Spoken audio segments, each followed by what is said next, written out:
Yeah, sorry. Scroll.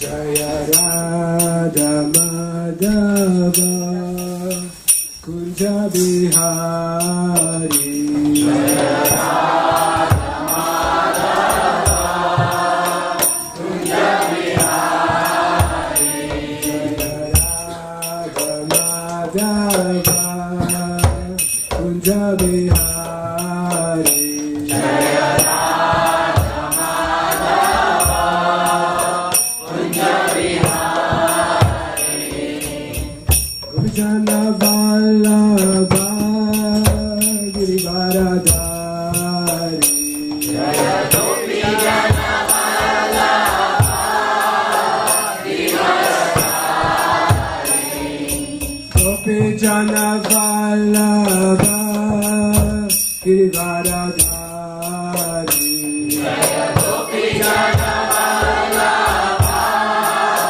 Girivaradhari Yashodanandana Braja Jana Ranjana Yashodanandana Braja Jana Ranjana Yashodanandana Braja Jana Ranjana Yashodanandana Braja Jana Ranjana Yamuna Tira Vanachari Yamuna Tira Vanachari Tira Vanachari Yamuna Tira Vanachari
Jaya Radha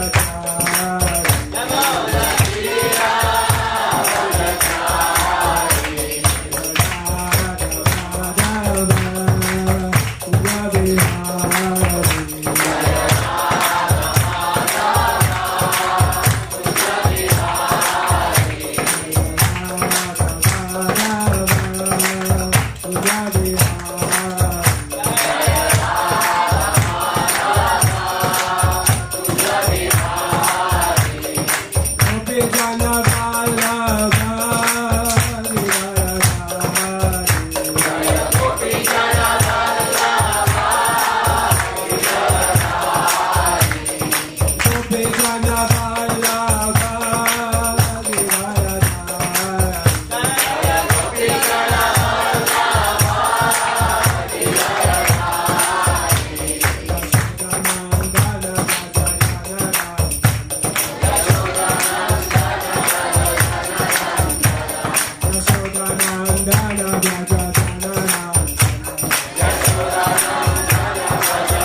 thank you for participating in the Jayarada Madhava song, Vaishnava song. I was asked today to give a Sunday Finns class. This is my first time, so please be gentle on me. But you can always correct me if I say something wrong. So, for today, I picked a story which really inspired me from one of our books, the Srimad Bhagavatam. So, if I had to give a title for this presentation, that would be Misplaced Compassion. So I'm going to speak an ancient story from the Srimad Bhagavatam about a great king, actually. So, how many of you have read some of the Bhagavatam? Just raise your hand. Wow. Quite a few. Thank you. So yeah, so I like this story very much. It's from the 5th canto. It's going on for about 8 chapters, and it's about a king who was ruling in what the place used to be called Ajanabhavarsha, but actually after his rule it became Bharat Varsha. So some of you, maybe from India, you may know that Bharat means India. It's not strictly meaning India, but that's the common meaning that we hear. And so his name was Bharat Maharaj. So he was a great king. It's just to set the scene, this is Vedic civilization, so very different kingdom than the United Kingdom. So maybe that was more united actually. He was a great king. So he was looking after his citizens very nicely. So he was taking care of them, providing for them, basically as if they were their own sons and daughters. So he was an exemplary king, really. We have many of these exemplary kings actually in the Bhagavatam, so he's one of them. And despite being like affection, so he had a very affectionate mother. He had obviously a royal opulence in his kingdom, and he also had a young, beautiful, chaste wife, very faithful to him. So actually he decided to renounce all this kingdom. So some of you who may have read from the Srimad Bhagavatam, you may remember that some kings renounce the kingdom at the end of their life. It's kind of part of the Vedic civilization. This is not what we see in today's world. Politicians, they're trying to keep their post 70 years old, 80 years old. They're trying to be, still in control. So it's not like that in the Vedic civilization. But in particular, Bharat Maharaj, he was actually not very old when he decided to renounce all this. Now just imagine, he had a royal opulence, affectionate mother, and very beautiful young chaste wife. It's like a dream for a male body, for a soul in a male body. So how could he renounce that? So he wanted to focus more on spiritual practices so that he can perfect his life. So that was his motive basically behind the renunciation. So actually he was at the prime of his youth when he renounced the kingdom and everything. So he went to a place which is called, it's called Hardwar, near the Gandaki river, where he was doing meditation, and he actually was quite exalted. So he developed his spiritual practices to a very, very good level. So we can definitely appreciate his character and his determination. But at the same time, he didn't achieve what we call prema in our movement, which is like objectively it's a measure of the final stage of perfecting one's life. So he was just in the doorstep of that, what we call bhava. So he was very close to attain perfection, actually. So he was meditating, he was doing aratis, puja for Krishna, and remembering Krishna and his pastimes and so on. So he was deeply absorbed in that. So it's really exemplary. it's actually said that whatever thoughts we are accumulating throughout our life, that will determine our destination. And destination, this is coming to reincarnation as well. So, how many of you heard about reincarnation or believe in reincarnation? Okay, so I don't have to explain maybe that too deep level, but it's like transmigration. After one body, you get another body, depending on what you remember at the time of your death, when you are leaving your body, this material body. So his motive was to develop thoughts about Krishna, so he can remember, at the end of his life, he can actually remember Krishna. Because it's very hard to remember Krishna if you don't actually spend most of your time with Krishna, because so many other thoughts will come up when you are dying. So this is what great saints typically did in the ancient Vedic times. So that was his drive. So he went to the forest and he was meditating, accumulating thoughts related to Krishna, so he can actually go back to the spiritual world. So everything good so far, right? It's like a perfect story. He's getting his desired destination. He will go back to the spiritual world. He renounced everything. So far the story is very good, very ideal. You would like to be in his position maybe, if you are very inspired.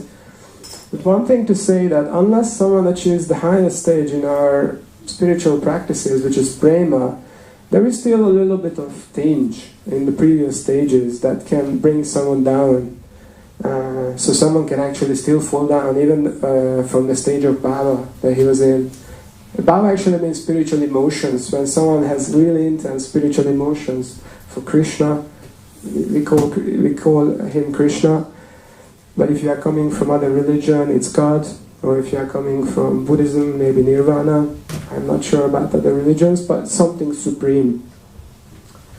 So, all good so far.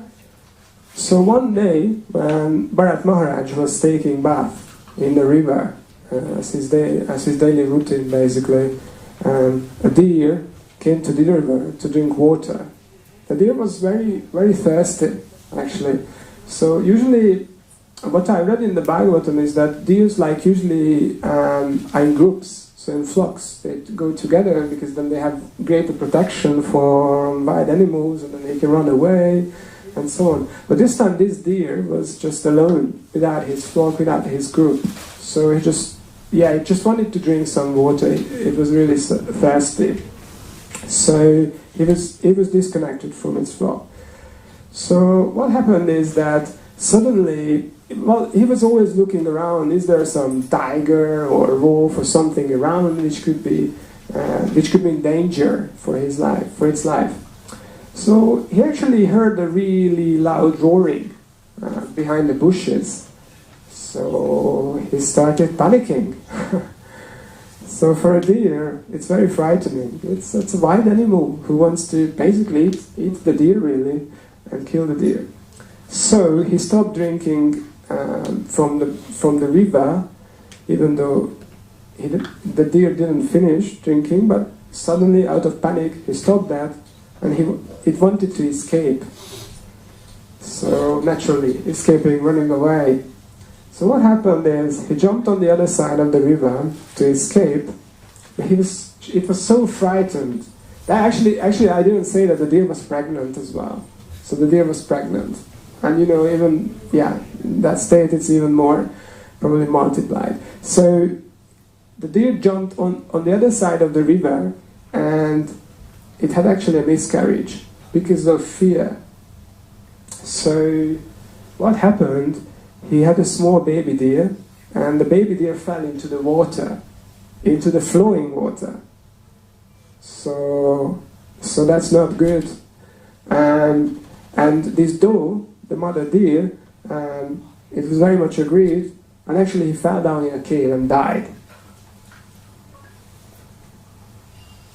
So the mother died, and the baby deer was flowing down on the river. So pretty much dangerous as well, maybe losing its life as well. So Bharat Maharaj was actually observing all this while he was meditating near the river, because this incident happened next to the river where Bharat Maharaj was meditating. So he saw that. What is the natural reaction of the devotee, or not even just a devotee, a compassionate person? What is the reaction? Save the deer, right? So that's what he did. He actually went there to the river and he pulled the deer out, and the small deer was saved. So that's really a very nice act from Bharat Maharaj. He saved the deer who was going to die as well. So, yeah, and it was his nature as a king as well to protect the citizens. So he had this attitude of looking after others. So it was very natural for him as well to save the deer. So the deer was motherless, no mom, no dad. So he just picked it up and he felt pity for the small deer. It's a very unfortunate scene, very unfortunate situation. And then he brought it back to his place where he was daily meditating. So he brought back the deer. And obviously he started looking after the deer. So he fed the deer with grass, petted the deer. Sorry, English is not my first language. So if I say deer, just understand that it's the deer, I'm sorry. So he petted the deer and kept on his lap, made the deer feel very, very comfortable. It's a little pet, like you have pet animal at home, and you're really affectionate and loving with that pet animal. At the same time, Bharat Maharaj was self-realized, so he saw everyone, every soul as Krishna's child, basically, including the deer. So if you believe in reincarnation, then you know that animals and plants also have souls. So the baby deer had also had a soul, naturally. Anyway, Bharat Maharaj felt it a duty to protect the deer. And as a saintly person especially, naturally very compassionate.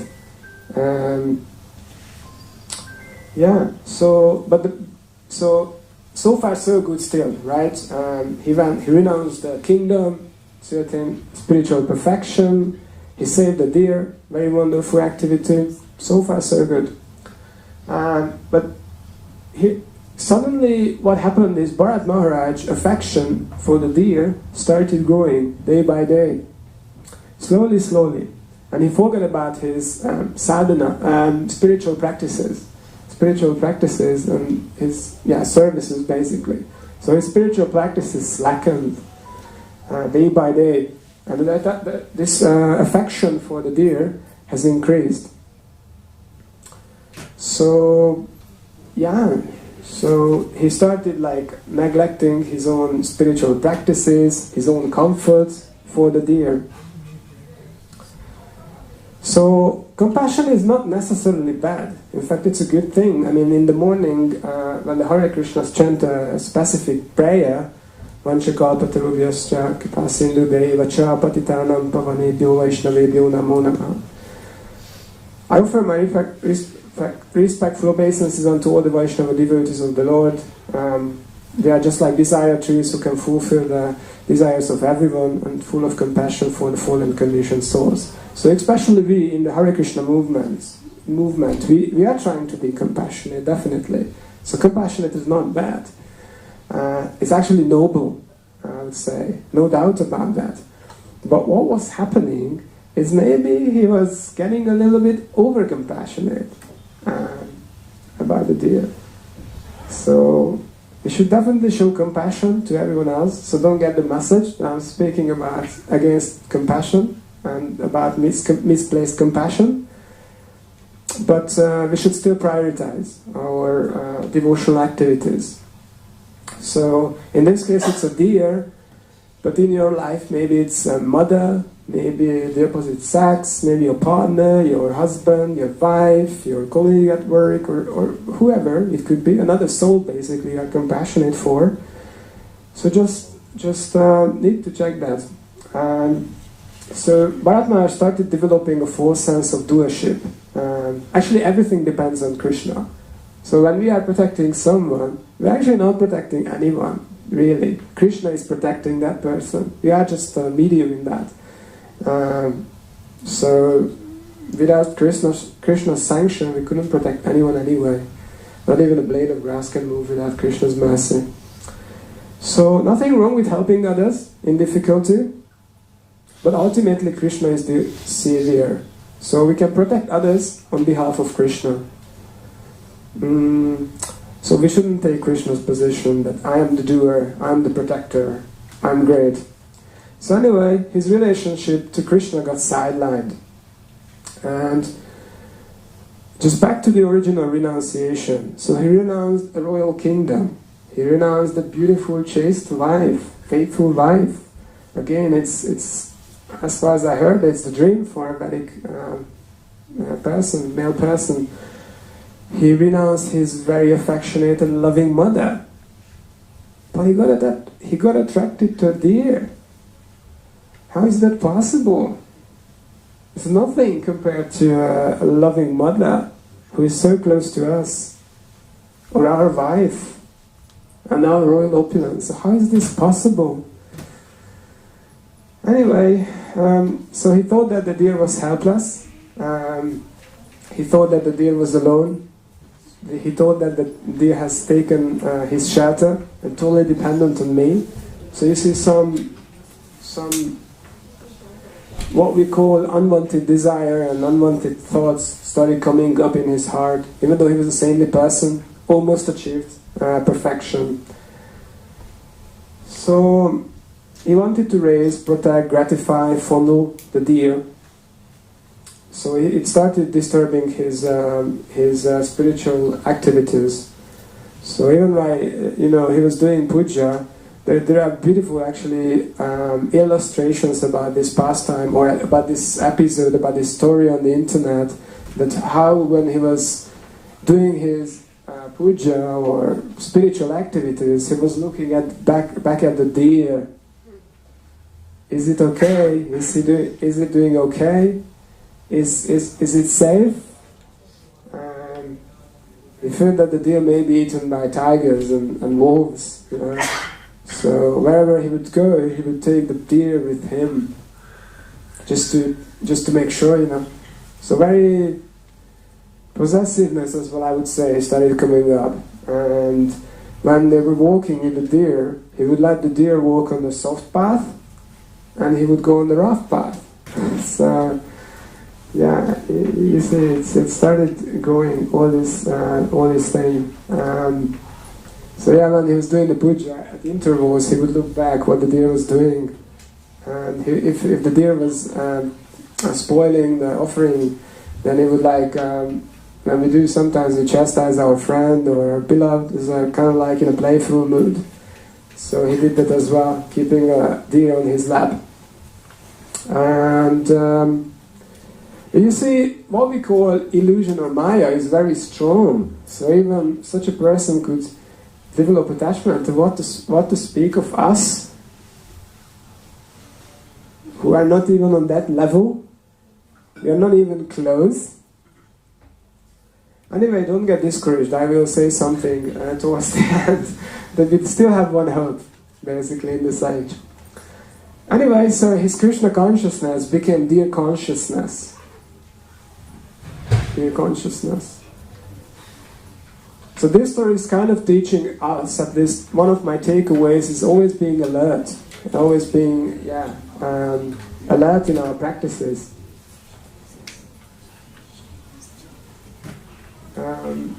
So you can imagine, sometimes we are sitting in a kirtan, maybe you check your WhatsApp phone, what's that message? It's probably not so important, you can ignore it for half an hour. I mean, there are sometimes emergencies, of course, it's fine, but we're so attached to these things as well, checking email, WhatsApp, Facebook, Messenger, everything. We really get distracted even whilst we are chanting,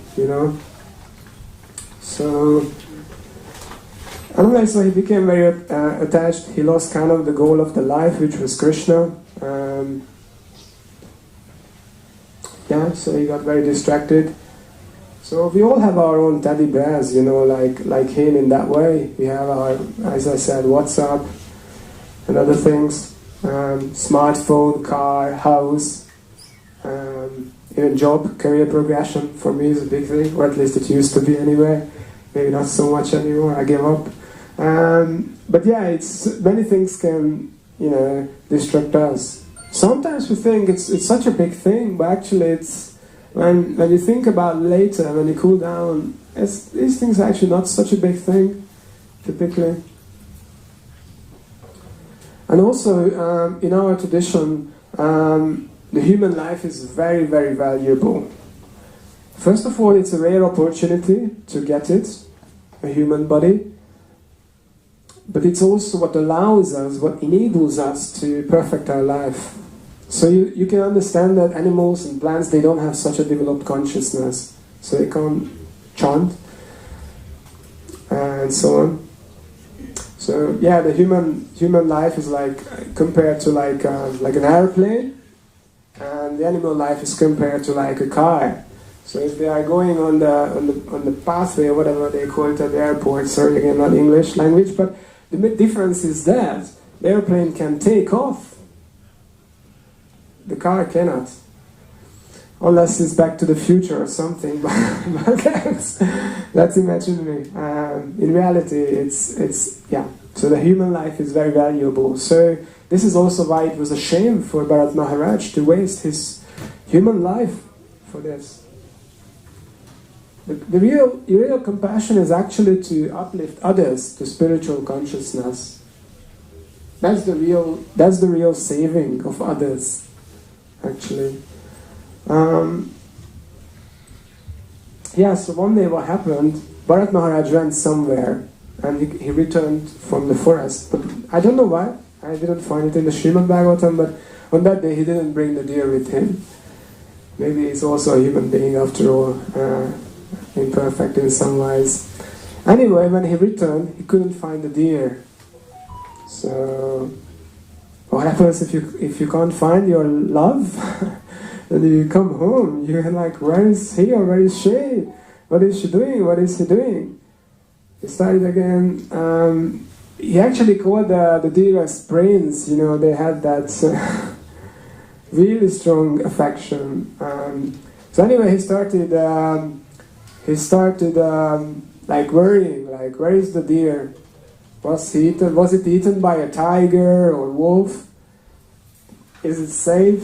Will it return? What happened to it? I can't see it. Is it just eating some soft grass and wandering around in the garden? Etc., etc. So the fond remembrance came to the mind, playing with the deer in his mind. Because the deer was like a prince for him, Yeah.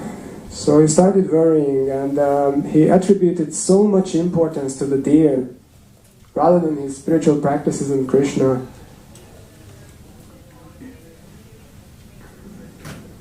Yeah. So when he was searching for the deer in this way, at that time he slipped and fell to the ground, and he was about to leave his body. And what do you think he remembered at the time of leaving his body? Yes. So he saw that the deer was sitting on his side. I mean, he saw it in his mind, so it wasn't actually real. So the deer was sitting on his side as a son. So he left his body, remembering the deer. So he became a deer. So he went to a lower animal body. Krishna says in the Bhagavad Gita, chapter 8, verse 6, Yam yam vapi smaran bhavam, jajat yante kalevaram, tam tameveti konteya, sadata bhava bhavitaha. Whatever state of being one remembers when he quits his body, O son of Kunti, that state he will attain without fail. So, this is Krishna's law. So, one thing also about this story that I personally take away, you might take away even more things, but one thing I take away from this story is that Bharat Maharaj was alone. So, when we are alone, it's easier to fall down, because we have no one We have no one to check us. No mentor, no guru, no friend, no family. So it's very easy. When we are alone, it's much easier to fall down. So it's really important to be in association of like-minded people. So just as when we want to become a doctor, we associate with doctors. If we want to perfect our spiritual life, we associate with those who also want to perfect their spiritual life, or maybe already perfected. So they can check us, they can give us feedback, they can bring us back, they can pull us back. Very helpful. And in this way we can potentially avoid falling down. You know, someone would say, hey, this is just a deer. Look after him, but don't forget your practices. So yeah, he wasn't checked like that. So that was unfortunate for him. This is why also it's not recommended this age to necessarily go to the forest and just meditate like that. It's much nicer when we are here, right? We sing together, we encourage each other, we support each other, we make friendships with each other. It's such a nice thing. Yeah, so he took birth as a deer, basically, Bharat Maharaj. So, but also when I was reading this story, there is this, because I actually work in the film industry, and I remember this when I was a kid, we were watching always this Bambi. I don't know if it's it's also in England, but in Hungary, where I'm from, yeah, it was very prominent at that time. So I just remembered, yeah, these deers are very sweet, but be aware. Be aware. It's Krishna's arrangement after all. That's the other thing, by the way. We shouldn't judge Bharat Maharaj. We shouldn't judge him at all. He was way above our level. So we shouldn't judge him that he fell down. So when he took birth as a deer, he was a very special deer, actually. He could remember his past life. He can't, right? And maybe for better. He did so many probably bad things in the past. At least I'm sure I did. So I would not like to remember that, right? So better to forget it.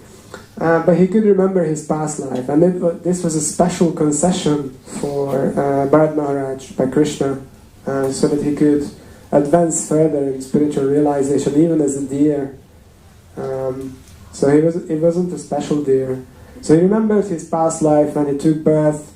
He left his mother, dear mother, the doll, the father, etc. So he wasn't. He was just eating dry leaves as a deer, making up for his mistakes in his previous life and his neglection. So he left his family, and actually he went back to the same place, which was actually called Pulashram in Hardwar. He went back there as a deer. So interestingly enough, he was listening to sages there as a deer, behind the bushes to hear about Krishna. We have some stories in our books when animals are so fortunate like that. So it's one of those fortunate situations. So yeah, he didn't want to make the same mistake again, that he would become attached and so on. So he was associating with saintly people, even as a deer. Krishna gave him this remembrance. So outwardly, you can say that a deer is like a degradation, right? Because it's not a human being, so he took birth in a degraded body. But actually he was more advanced internally. So deer Bharat was more advanced than Maharaj Bharat, which is quite unique. So degradation on the material plane, but definitely upliftment on the spiritual plane. Anyway, when he remembered, when he died, the deer died.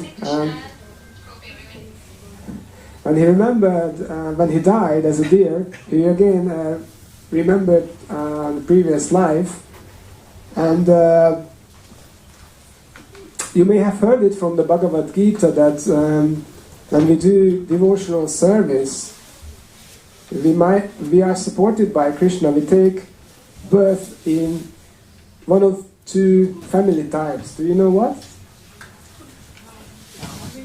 Yes, one is Brahman, religious family. Other one? Yes, aristocratic rich family. So Krishna never betrays his devotees. So he actually took birth. This is now his third life. In Hungary we say 3 is the truth. I don't know why. Anyway, he took birth in a Brahmana family.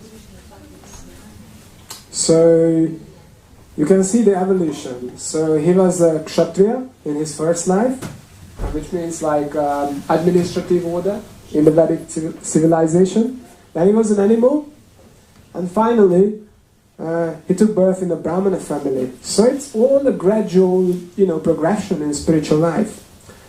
So yeah, but this was a bit unique Brahmana birth. So his name was Jad Bharat. Does anyone know what Jad means? Without life. Yeah, without life, dumb, even stupid, and so on. So what it meant is that he outwardly renounced again the externals. So he didn't want to associate with anyone anymore because that's just trouble. He doesn't want to again develop affection for someone. So outwardly he was like very renounced person. We have the other person in our scriptures, Haridas Thakur, who's he was also trying to avoid others' association. And some certainly people like sitting behind the toilet and chanting. You could say that's dirty and filthy, but actually they are doing that because they just don't want to associate with people anymore. They really want to achieve perfection. Sometimes also when I fly to Hungary and I hear that people next to me speak Hungarian, I try to hide it that I speak Hungarian because I just don't want to speak with them necessarily when I hear what they talk about. So I don't reveal that I'm Hungarian basically. So yeah, so that's what Jabran did as well. He was like his Brahmana father. The Brahmana father tried to teach him for all the Brahmanical qualifications. Even very simple thing. For example, what we call Achman. It's a very simple thing. Even the children can learn that. His father tried to teach him for 4 months. Nothing. No Gayatri mantra. 1 line. Nothing.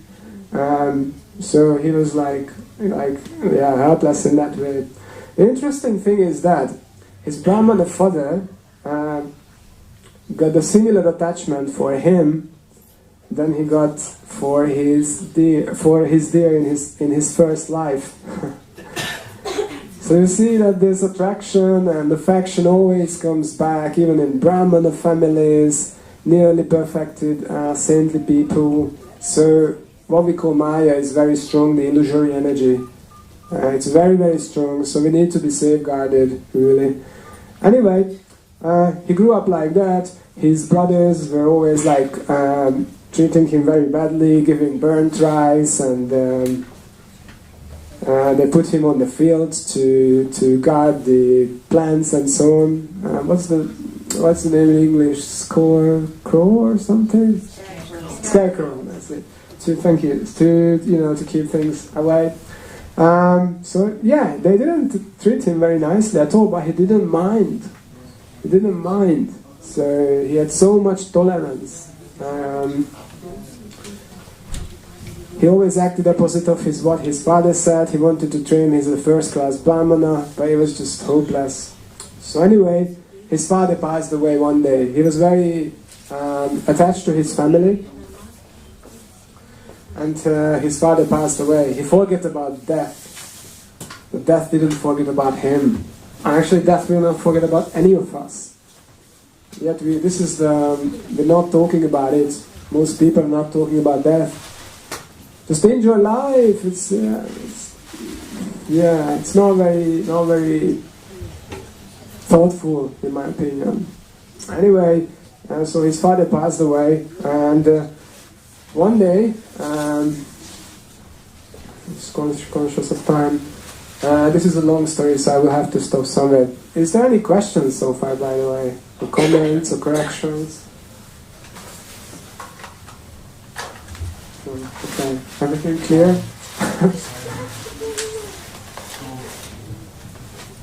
No, I can speak on it. So it's mentioned in the Bhagavad Gita that if we take Krishna's name, then during the time when we quit our body, we achieve, basically we go to Krishna, right? Like, is that like irrespective of all the bad karmas which you have done in the past? Or like, does that not matter? Like, let's say if I'm a bad person, I do all kinds of...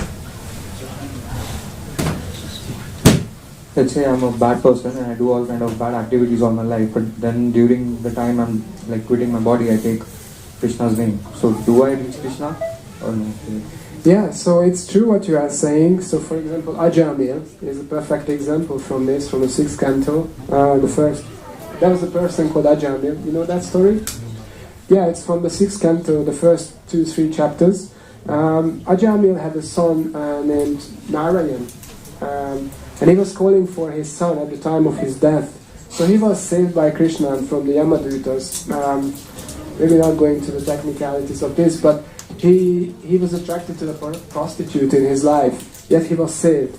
So there is mercy, sometimes like that, but we shouldn't use, in my understanding, what I was told by my teachers, we shouldn't rely on that. So we should still do our effort and not just rely on mercy. Actually, effort and mercy, both are required. I mean, Krishna can... Okay, another analogy I was told once for this is that typically you go to a university to study and then you finally get the PhD.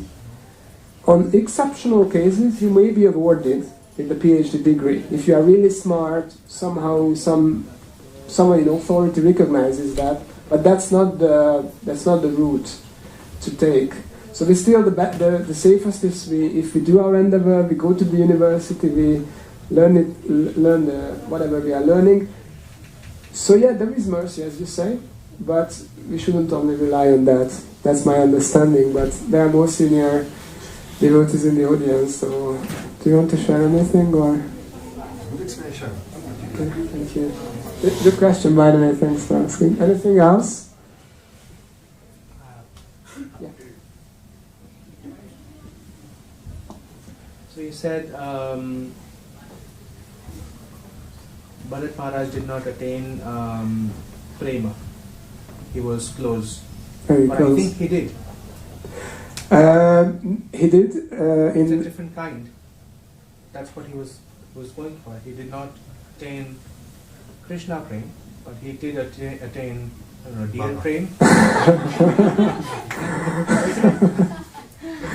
Yeah, you can call it like that, but is that the prema we should aspire for? It's a different kind, but... It is a different kind. It is a very different kind. But, yeah, that's it. yeah, it's... Actually, he did attain prema in his body when he took rebirth as Jad Bharat. It's interesting, he was called Jad Bharat, but he wasn't actually Jad. So it's kind of like interesting situation. Outwardly, he was Jad. Well, people thought that he was Jad. Internally, he was Ajad, or I don't know what's the word in Sanskrit. We are Ajad, actually. We are Ajad, because, if we are not practicing, we are the Jads, Anyway, a nice thought, thank you. Thank you very much, Master Prabhu. Very nice class, first time. My question is, it is natural to have affection, let's say for family member, especially children. So what is the fine line in regard with being affectionate and not to be overly affectionate, and that at some point in our life should we become more and more detached from family members, for instance, or even go somewhere else to finish our spiritual life? What is your advice on that? Thank you for the question. You probably know the answer better than me, but I will try to share my understanding on this. So yeah, it's a very important question because we have to balance. Everything is a balance in life. I would say, based on my vague memories from different classes and just my involvement, well, my listening in classes over the years, is that are we doing our spiritual practices still? So, because if we are not doing our spiritual practices, maybe we are too much on the other side. But as Rupanuga Prabhu says, if we are also on the other side too much, which is we are too fanatic about our spiritual practices, maybe it's not going to help us and the people around us to be in a healthy environment, a positive vibe, healthy environment, a supportive environment where we can nourish our devotional creeper. So I would say it's for me it's very difficult personally to say, because I think I don't know what experienced people say, but I would say we should, whatever we commit to, for example, when we take initiation, whatever vows we vow to, we should still follow them. And yeah, when our spiritual practices are slackening, maybe that's a time that we need some checking, some self-reflection, some introspection. But for me it's really hard to say. Maybe I will ask someone who's also more senior to me. But yeah, I think it's a fine art in some ways. It's kind of like in my job where I do programming and I need to be good technically, but at the same time I also need to communicate nicely with all other people, and it's a fine art when to say this is not correct, when it's correct, but at the same time communicate nicely with others in a supportive and productive way. So it's for me personally, this would be hard to. I would need feedback from maybe this is what we can do. Maybe we can actually ask senior people to us. Maybe we can ask. We can contact our counselors, our mentors, our guru, our senior devotees, maybe even equals. What they think, if we are not sure. That Prabhupada, as one say that one should think of himself in regard with spiritual realization and spiritual liberation. So in case of family members, if the family members are kind of not favorable, one should actually not sacrifice his own spiritual life for the sake of kind of maintaining affection for them. Sometimes one has to give up like that, such association. But one should really think to actually bring everyone to the, as you said, being compassionate means compassionate for the spiritual welfare and advancement for everyone, including family members. So yeah, one has to utilize basically kind of his intelligence properly and realize to the higher authorities, as you just said. Like that. Thank you very much. Very nice, very nice. Thank you. Anyone else? Thank you for the great class here. About the story of this Maharaja Bharat, I found out there is a great contradiction. I mean, he was a great, as a great king, he didn't shape everything, but he get too much attachment for this. I found this contradiction for somebody. He renunciated all his power, everything, to dedicate his life in spirituality, and then eventually it cost him to become a deer for this attachment, too much attachment, which should not be in Good point. So just, if I understand your point correctly, so he was a saintly king, he was very elevated, but at the same time he still fell down. This sounds a bit contradictory, because an elevated person, a great king, shouldn't fall down. Is that your thought, or yes, it's a contradictory, right? He fell down in silly way. I mean, the position he has building up in his life, his own life, and he fell down for attachment. suppose should be attachment for nothing in the world, except for Krishna. Yes, it's a very good point. Actually, this is why I also, one of the reasons why I picked this story for today is this, because it sounds contradictory, but there is so much lesson we can take away from this. And as Rupanuga Prabhu said, so much to learn from this. So it's not strictly true that we should always detach and no attachment. That's Mayavadi philosophy. That's impersonalist philosophy. We actually should develop. Attachment is not bad, but attachment for what? So if it's attachment for mundane things, that's not good attachment. And the impersonalists go the other way. They renounce everything, very dry philosophy, very not feeling natural, because love is not bad, Attachment is not bad if it's for the right cause. So if it's for Krishna, that is great. So he could have developed his attachment for Krishna more and more, but he fell down. This story really proves that a devotee association is so important. So important because if you don't come to the temple, you don't meet your devotee friends, what's waiting for you outside? It's not good. And you won't be so lucky as Bharat Maharaj if you fell down. I'm not speaking about you, by the way. Just in general. If we fall down, we won't be so lucky, And who knows when we take human birth again. It's such a rare opportunity. We should really make the best out of it. Thank you for the point. I think I have a question.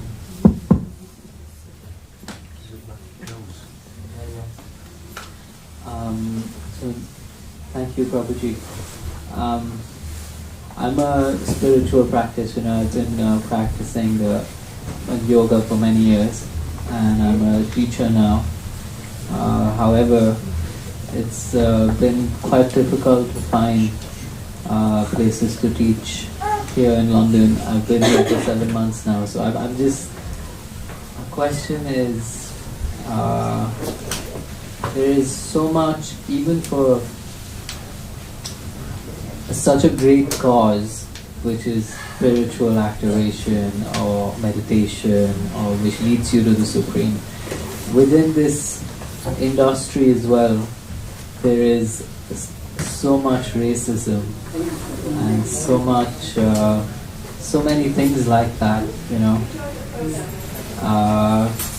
I just wanted to get some clarity on what your thoughts are. Would things be any better with... So do you specifically mean racism like within our organization or just in... not within ISKCON. Okay, just in general in the world. In general in the world, yeah.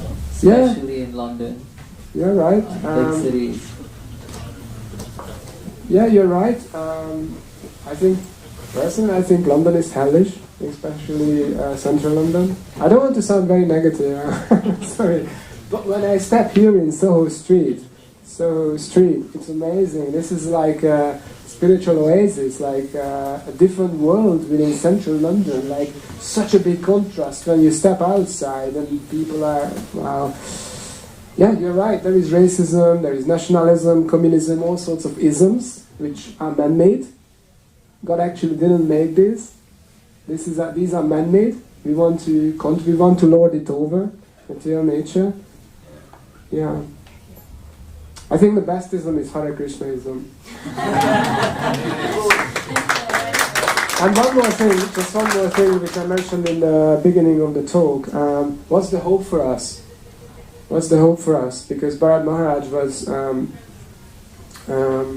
such an elevated person and he still fall down, so what to speak of us? Don't get discouraged. There is this verse in the Srimad Bhagavatam, Kalir dosha nidhe rajan asti heko mahan guna kirtana deva krishnasya mukta sangha parang vrajet. So this age in which we live, it's an ocean of faults. But there is still one quality. Even in this very faulty age, there is one good quality. That simply by chanting the Hare Krishna Maha Mantra, one can be freed from all sins and be promoted back to the spiritual world.